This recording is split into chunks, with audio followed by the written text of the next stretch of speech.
आपने पूछा कि संसार में सुख कैसे मिले।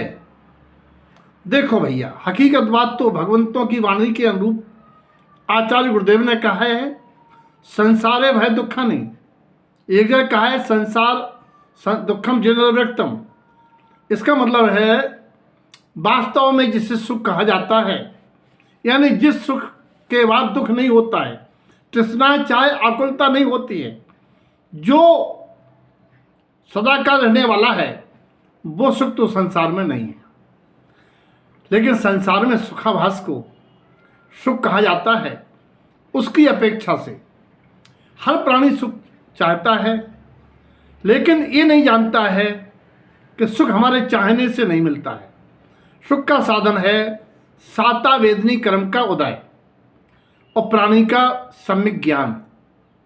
ये निमित्त नैमित्तिक या निमित्त उपादान रूप से सुख का साधन है ज्ञान, और निमित्त कारण है साता वेदनी का उदय।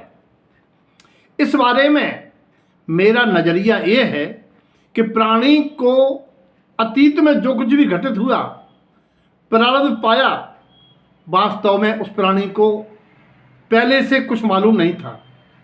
विचार करिएगा, जब जन्म के 8 वर्ष बाद अब तक की जीवन यात्रा का चिंतन करिएगा, तुमने जो कुछ भी संयोग पाया है, वर्तमान में नौकरी, पत्नी, नाती, पोते, घर, मकान, क्या 8 साल की उम्र में तुमने सोचा था कि हमें सब मिलेगा?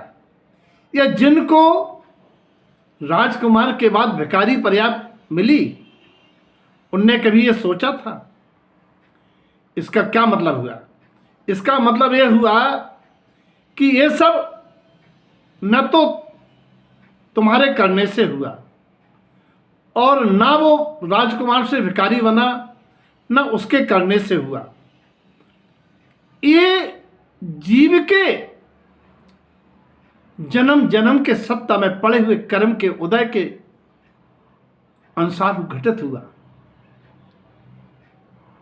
और आज से आगे क्या होगा, क्या तुम जानते हो? नहीं। यानी भूत और भविष्य अनिश्चित है। निश्चित अगर कोई है तो वर्तमान है। इस समय तुम क्या सोच रहे हो, तुम जान सकते हो। और ये जान लो, इस समय तुम जो सोच रहे हो, उसी का फल तुम्हारा भविष्य बनेगा। और वर्तमान की सोच संभालना तुम्हारे हाथ में है। यही तुम्हारा पुरुषार्थ है। अतीत को बदल पाना या भविष्य में न होने देना, ये तुम्हारे वश में नहीं है। लेकिन हाँ, अगर तुम अच्छे भाव पूर्वक धर्म की शरण में आके कसाई की मनता जाने अनजाने अपराधों की क्षमा याचना कर लो, तो राजा शरण की तरह कर्म सिद्धांत कहता है, सत्ता में पड़े हुए कर्म भी संक्रमित और अपकर्षित हो जाएंगे। अपनी सोच निर्मल, कल्याणकारी, शुभ और साता समता में रहना, और दूसरों को भी समता में रहने के निमित्त बनना, इससे अर्जित करोगे तुम साता वेदनी कर्म, जिसके उदय में अगर तुम्हारे सत्ता में पड़े हुए कर्म तुम्हें प्रतिकूलता भी दे रहे हैं, तो साता वेदनी का उदय तुम्हें वहां पर भी सुख देगा। इसीलिए साता वेदनी आश्रवकारक भाव करो। और अगर विकारी दिशा में तुमने मन स्थिति को न संभालते हुए दूसरों को दोषारोपण दुख दिया और साथ में पुण्य आदि कार्य किए, तो पुण्य अनुकूलता देंगे, लेकिन असाता वेदनी अनुकूलता में भी दुख पहुंचाएगी। इसीलिए ज्ञान के आधार से तुम्हारा आगे आनंद का वट वृक्ष बनेगा। अस्तु स्वयं खिलखिलाकर हंस लिया करो, और कभी कभी स्वयं से बात भी कर लिया करो कि मैं कौन हूं, मैं क्या कर रहा हूं, किसके लिए कर रहा हूं, इसका क्या फल होगा। सदा अपने इष्ट का स्मरण, उनकी कृतज्ञता की याद कर लिया करो। याद रखो, भाग से ज्यादा समय से पहले कुछ नहीं मिलता है।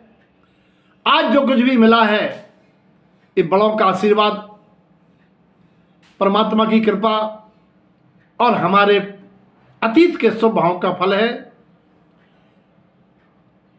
इसलिए हे भव्वो, अपनी अच्छी सोच, शुभ भाव, शुभ कर्म, प्रति समय इनका अपने सामर्थ्य शक्ति प्राप्त का सदुपयोग स्वयं करो। दूसरों के हित चिंतन में दूसरे हित का चिंतन करो और समय को अच्छे समय में तुम बदल सकते हो।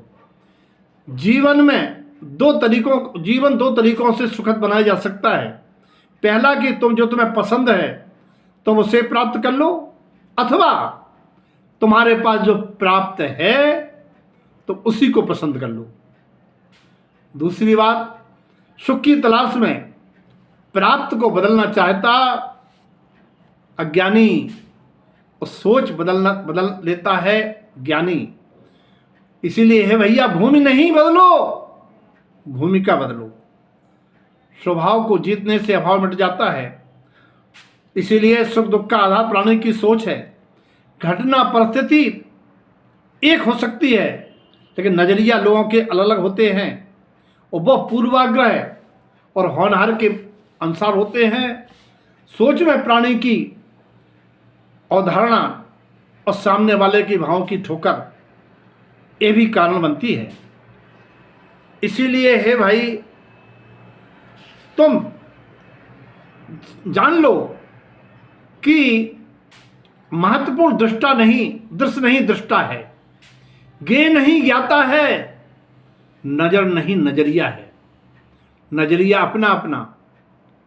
एक ने पत्नी को दफनाया, ताजमहल बनाने वाले कारीगरों को बुलाया, ताजमहल बनवाया और हाथ कटवा दिए।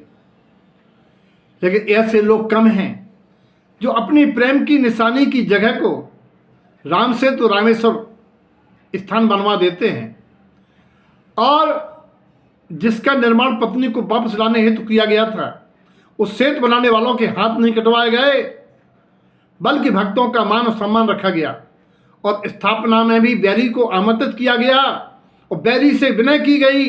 बैरी भी पूजन के लिए राम की पत्नी को लाया, लेकिन क्षत्रिय होने के नाते राम ने बैरी रावण के भी पापी जानते हुए भी पैर छुए। और देखिए भारतीय संस्कृति, पापी रावण ने भी राम को विजयी होने का आशीर्वाद दिया। यह है धर्म नीति, और आज लोग धर्म में धंधा कर रहे हैं। भारतीय संस्कृति, भारतीय नीतियों को देखिए कैसे मर्यादाएं थीं और कैसे मर्यादा पुरुषोत्तम श्री राम थे। यहां आचार्य कहते हैं कि भारतीय संस्कृति सिखलाती है कि अपने हित का विचार किए बगैर पर हित के लिए समर्पण करना सीखो। कर्ण को देखो, इंद्र की माया जाल में भी मरने की परवाह किए बगैर कवच कुंडल दे दिए। दधीच ने तो हड्डियां दे दी थी, और विष्णु कुमार मुनि ने अपना तपस्या रोक के मुनि राजाओं का वात्सल भाव से रक्षा की। इसीलिए है भाई, अगर सुख चाहते हो तो सबको सुख देना सीखो और सुखी मानना सीखो।